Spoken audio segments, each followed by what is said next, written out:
Hello everyone, এটা নতুন ভিডিঅ'লৈ স্বাগতম জনাইছো আৰু আজিৰ এই ভিডিঅ'টো ডিসকাস কৰিবলৈ গৈ আছো ADRE যি প্ৰিভিয়াস ইয়াৰ কোৱেশ্চন পেপাৰ আছে তাৰ কেইটামান কোৱেশ্চন আজি ডিসকাস কৰিবলৈ ওলাইছো সো এই কোৱেশ্চন কেইটা চাই আপোনালোকে নিজৰ ষ্টাডি কৰিব পাৰিব নিজে গম পাব পাৰিব আসলতে কেনেকুৱা ধৰণৰ কোৱেশ্চন আহে আজি কেইটামান কোৱেশ্চন লোৱা হৈছে পৰৱৰ্তী সময়ত ইয়াৰ পিছৰ ভিডিঅ'ত পিছৰ কোৱেশ্চন কেইটা লোৱা হ'ব আৰু এই কোৱেশ্চন বিলাকৰ লগে লগে যিবিলাক আনুষংগিক যিবিলাক তথ্য আছে সেই তথ্যবিলাকো দি যাবৰ কাৰণে আপোনালোকক চেষ্টা কৰিম আপোনালোকে নিজৰ বহিত এইবিলাক লিখি ৰাখিব যাতে পৰৱৰ্তী সময়ত আপোনালোকে সেই সকলোবিলাক তথ্য চাই এক্সামৰ কাৰণে ভালকৈ প্ৰিপাৰেচন কৰিব পাৰে সো প্ৰথম কোৱেশ্চনটো লৈছো প্ৰথম কোৱেশ্চন আছে অলিম্পিকৰ পতাকাত কোনটো ৰং অনুপস্থিত এটা চাৰিটা ৰং দিয়া আছে ৰঙা হেউজিয়া বেঙুনীয়া আৰু হালধীয়া সো ইয়াৰ শুদ্ধ উত্তৰ হ'ব বেঙুনীয়া অলিম্পিকৰ যিখন পতাকা আছে আপোনালোকে স্ক্ৰীনত দেখিবলৈ পাইছে এই পতাকাখনত 5টা ৰিং আছে আৰু প্ৰত্যেকটো ৰিঙে মানে ইটোৰ লগত হিটো কানেক্টেড হৈ আছে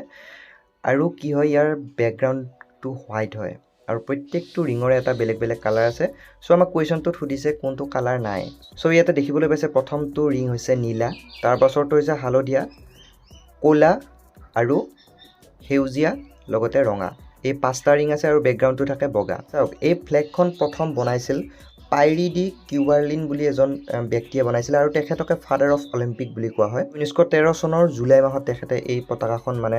প্ৰস্তুত কৰি উলিয়াইছিল পতাকাখনৰ 5টা ৰিঙে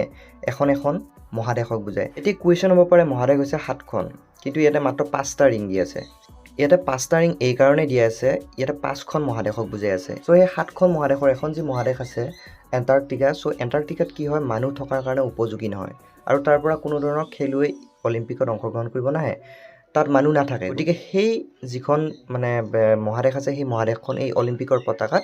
উল্লেখ কৰা হোৱা নাই আৰু লগতে যি আমাৰ উত্তৰ আমেৰিকা আৰু দক্ষিণ আমেৰিকা আছে এই দুখন মহাদেশক একলগ কৰি আমেৰিকা মহাদেশ বুলি কোৱা হৈছে সো ইয়াৰ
মুম্বাইত আৰু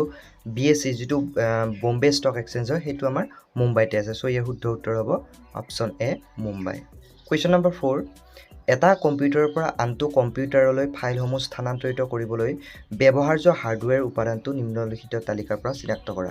সো ইয়াতে চাৰিটা যিকিটা অপচন দি আছে বায়োছ হাৰ্ড ডিস্ক CPU আৰু USB ফ্ল্যাশ ড্ৰাইভ সো ইয়াৰ শুদ্ধ উত্তৰ হ'ব হাৰ্ড ডিস্কৰ জৰিয়তে আমি কি কৰিব পাৰো এটা কম্পিউটাৰৰ পৰা আন এটা কম্পিউটাৰলৈ যিকোনো ফাইল আমি ট্ৰান্সফাৰ কৰিব পাৰো আৰু যেটো বায়োছ দি আছে বায়োছৰ ফুল ফৰ্ম হৈছে basic input output system so ই কি কৰে কম্পিউটাৰ এটা যেতিয়া আমি পাৱাৰ অন কৰাৰ পাছত তাক ষ্টাৰ্ট কৰিবলৈ এই বায়োছ মানে এটা হৈছে মাইক্ৰোপ্ৰচেছৰ সো ই তাত কাম কৰে আৰু বায়োছৰ ফুল ফৰ্ম আহিব পাৰে এটো মনত ৰাখিব বেসিক ইনপুট আউটপুট সিস্টেম বায়োছৰ ফুল ফৰ্ম হৈছে basic input output system CPU টো আমি সকলোৱে জানো যে সেন্ট্ৰাল প্ৰসেসিং ইউনিট আৰু এইটো হৈছে কম্পিউটাৰৰ মেইন অংশ ইয়াৰ অবিহনে এটা কম্পিউটাৰ নচলে USB ফ্ল্যাশ ড্ৰাইভ ইয়াৰ জৰিয়তে আমি ডাটা ষ্টৰেজ কৰিব পাৰো সো এটা মনত ৰাখিব কুৱেশ্যন নম্বৰ 5 উত্তৰ ভাৰতৰ সিন্ধু গাঙ্গেয় সমতল ভূমিক দক্ষিণ ভাৰতস্থিত দাক্ষিণাত্য মালভূমিৰ পৰা পৃথক কৰা পৰ্বতমালাটি হৈছে সো ইয়াৰ শুদ্ধ উত্তৰ হ'ব সাতপুৰা আৰু বিন্ধ্যা পৰ্বতমালা যেতিয়া আপোনালোকে ইণ্ডিয়ান জিঅ'গ্ৰাফি পঢ়িব তেতিয়া ইয়াৰ বিষয়ে বেছি ডিটেইলছত গম পাব সো এতিয়া আমি ইয়াৰ শুদ্ধ উত্তৰটো জানি থওঁ ইয়াৰ শুদ্ধ উত্তৰ হৈছে সাতপুৰা আৰু বিন্ধ্য পৰ্বতমালা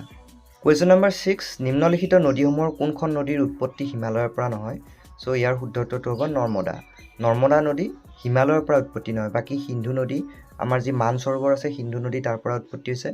গংগা হৈছে গংগোত্ৰী গ্লেচিয়াৰ যি আছে তাৰ পৰা উৎপত্তি হৈছে যমুনা নদী হৈছে যমুনেত্ৰী যি গ্লেচিয়াৰ আছে তাৰ পৰা উৎপত্তি হৈছে আৰু গোটেইকেইখন হিমালয়ৰ পৰাই উৎপত্তি হৈছে কিন্তু নৰ্মদা নদী যিখন আছে সেইখন হিমালয়ৰ পৰা উৎপত্তি হোৱা নাই গতিকে এই শুদ্ধ উত্তৰ নৰ্মদা